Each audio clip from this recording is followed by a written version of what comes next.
So will he accept my common sense dollar-for-dollar plan to cap spending and cut waste to bring down interest rates so Canadians keep their homes? The Conservatives don't actually care about Canadians who are struggling to pay their mortgages. And we know that because when we put forward something very concrete to support those Canadians, the strengthened Canadian Mortgage Charter, they refuse to support it. When we put forward a plan to help first-time home buyers with 30-year mortgage amortizations, the Conservatives voted against it. The fact is, the only thing these Conservatives know how to do is cut, cut, cut, and the only Canadians they care about are themselves. Will the government finally stop the policies that make Canadians poor, get off the backs of the working people, and let Canadians keep their homes? When this leader was in government, how many homes did he actually get built? 6, Mr. Speaker. Just 6 homes. We know what Conservatives do to programs that support the most vulnerable.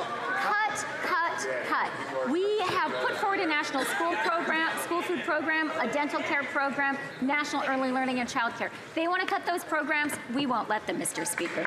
This Prime Minister and this carbon tax scam are not worth the cost. Conservatives are calling for all federal fuel taxes to be axed this summer so Canadian families can save an average of $670. Will this road-raging finance minister stop the road trip wrecking and implement this common sense Conservative ask? Yes or no? Mr. Speaker, the only thing the Conservatives believe in is austerity, and the only thing they know how to do is cut, cut, cut. That's why it is no surprise that they would like to cut the carbon rebates that are putting more money back in the pockets of 8 out of 10 Canadians. No doubt we will cut the carbon tax scam that will leave more money in Canadians' pockets. And she wants to talk about a food program. That food program has no food in it. The only thing these guys have been feeding over the last 9 years is the already obese government. What common sense Conservative governments are going to do is we're going to axe a tax for good. Why don't they just call a carbon tax election so we can show them how it's done anyways? It is very clear. 300 economists, the parliamentary budget officer, have said 8 out of 10 Canadian families get more money back. Our approach is one that actually addresses the existential threat of climate change, does so in a manner that is actually affordable for Canadians. And to be honest with you, his constituents should be asking him, I'm sure they are, why he campaigned on putting in place a price for pollution in the last election and now is actually taking such a hypocritical position. I'll be sure and tell the people in my community that are suffering under this NDP Liberal government that a bunch of well-to-do economists and some tenured professors saying that life's never been so good. I'll make sure I tell them that. Speaker, common sense Conservatives have put forward this plan. We're asking the government to axe all federal taxes on gasoline from today until Labor Day, meaning that the average Ontarian could save about $600 this summer. When will the Prime Minister adopt our common sense plan, axe the carbon tax this summer so families can take their kids on vacation? Fast forward to present, the Prime Minister has given $500 million to Toronto City Hall to jack up new taxes on home building. No wonder that when the president of the Residential Construction Council of Ontario, Richard Lyle, was asked whether the Prime Minister would keep his promise for 3.9 million new homes by the end of the decade, he said, and I quote, "No chance." Mr. Speaker, why doesn't he stop funding bureaucracy so that we can get out of the way and build homes? When the Conservative leader was housing minister, let's talk about his record. He withdrew the government from cooperative housing. He supported the construction of 0 new apartments, and he gutted affordable housing initiatives and created new bureaucracies. His housing proposal today continues to fall short. The Conservative leader is simply all slogans and no answers. Mr. Speaker, there have been 50 new tent encampments added in the City of Toronto in 6 weeks. Wow. There are 250 tent cities in Toronto alone. Is that his plan, to block homes and put up tents? The so-called plan that the Conservative leader has put forward on housing does absolutely nothing to address homelessness or encampments. What we're actually investing in is hundreds of millions of dollars to help municipalities across the country build more housing rapidly, create the wraparound supports necessary to support people facing homelessness, and continue to be there on the most ambitious and comprehensive housing plan that this country has ever seen. Mr. Speaker, after 9 years of this NDP Liberal government, Canada's housing crisis is only getting worse. The Liberals claim in Budget 2024 that they're going to build 3.87 million homes by 2031, and that would mean a new home completed every 57 seconds every day. At the Housing Committee, I asked Richard Lyle, a home building expert, if this was realistic, and he said, not a chance. The Prime Minister is not worth the cost of housing. Will this Prime Minister stop funding photo ops and start building the homes that Canadians desperately need?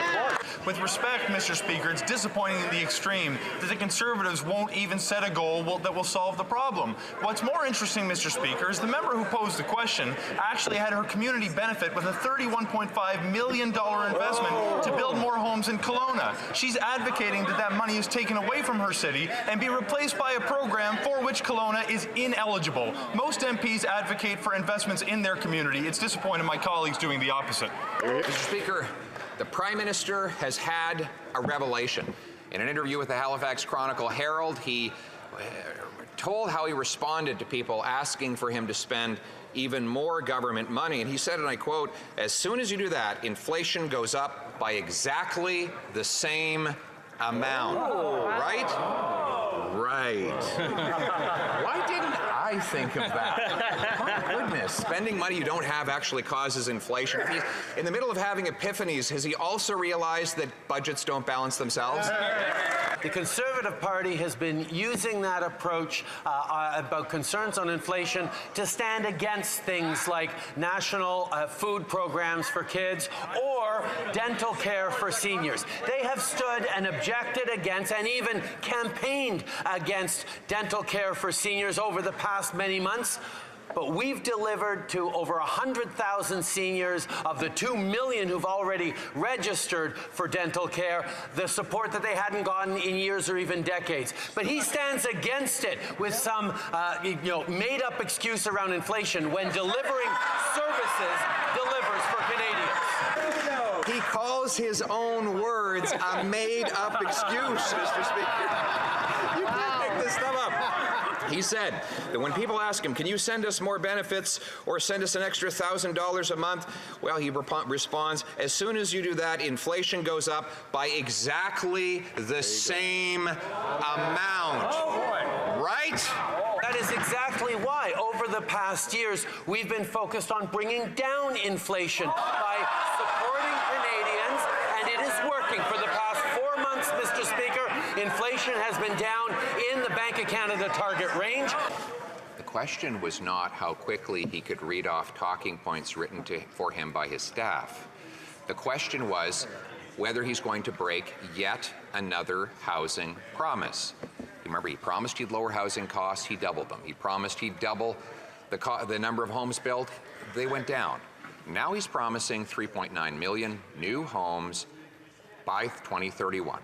That means 550,000 new homes this and every year.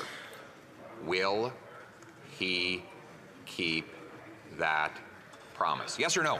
The Leader of the Opposition's criticism is there's too many measures in our housing plan. Housing should be solved by a simple one-size-fits-all solution, according to the Leader of the Opposition. That's perhaps how he managed to build only 6 affordable homes when he was Minister of Housing. Because yes, we have a broad range of initiatives that are delivering on housing, like topping up the Housing Accelerator Fund with $400 million, a new $6 billion Canada Housing Infrastructure Fund to help communities build. We're leveraging transit funding to build more homes. We're launching a housing design catalog. We're incentivizing more skilled trade workers.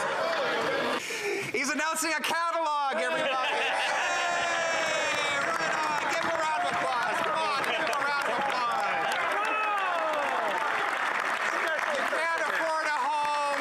You might end up in a tent. Your rent is doubled, but hey, you've got a brand new catalog. Mr. Speaker, the question was, will he build 550,000 new homes, yes or no?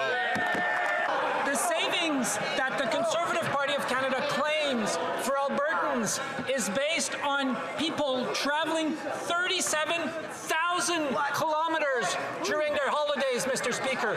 37,000 kilometers.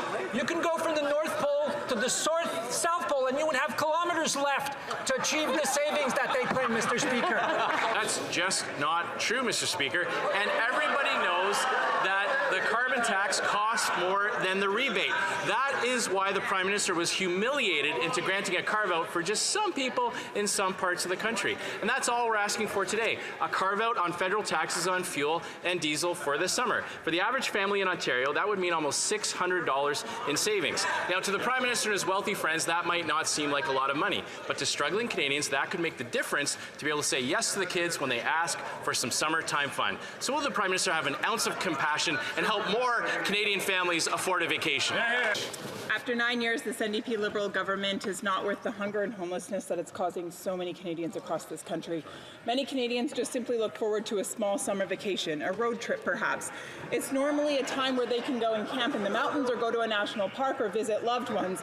But this year, many Canadians can't afford this simple delight because this government has made life too expensive. On Monday, this House will have the opportunity to vote on a common sense motion to save Canadians 35 cents per litre on gas. Will the Prime Minister vote with us, the common sense Conservatives, so that Canadians can afford a simple vacation, or will he force them to stay home? Mr. Speaker, good news, kids. You can take a summer fun time vacation where you're locked in a car for 10 consecutive days, nonstop with no bathroom breaks, and the Conservatives have a plan for you to have that summertime fun. And the cost? Give up the future of the planet, right? Don't worry, kids, about climate change. Don't worry about taking action on the planet. Enjoy your 10 hours in the car and let the planet burn. Mark Carbon Tax Carney should show some courage, show up to Finance Committee, and answer what he'll do when he's coronated as Liberal leader. Canadians are terrified. He'll take the country down this destructive path that this Liberal NDP Prime Minister did, that caused carnage, that doubled rents and mortgages, that made food unaffordable, all on the path to quadruple the carbon tax. After 9 years, none of these carbon tax crusaders are worth the cost. Will the Liberal lapdog NDP and their costly cover-up coalition partners get their future leader to testify at Finance Committee? Yes or no? The fact is that the Finance Committee has a lot of work to do in passing a budget that ensures fairness for every generation.